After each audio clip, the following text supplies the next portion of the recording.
بسم اللہ الرحمن الرحیم۔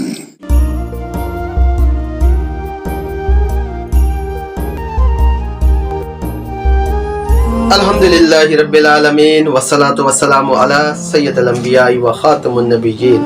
السلام علیکم، میں ہوں نوید احمد اور آپ دیکھ رہے ہیں میرا یوٹیوب چینل قرآن حدیث اردو۔ رسول اللہ صلی اللہ علیہ وآلہ وسلم کا ارشاد ہے کہ حسد صرف دو باتوں میں جائز ہے۔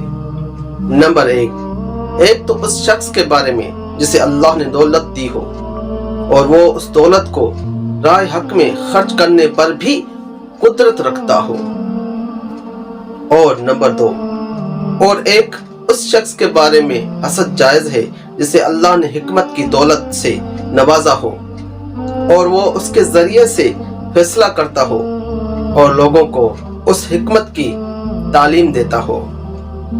صحیح بخاری حدیث نمبر 73۔ اللہم صلی علی سیدنا و مولانا محمد وعلی آلہ وبارک وسلم۔ صلی اللہ علی محمد۔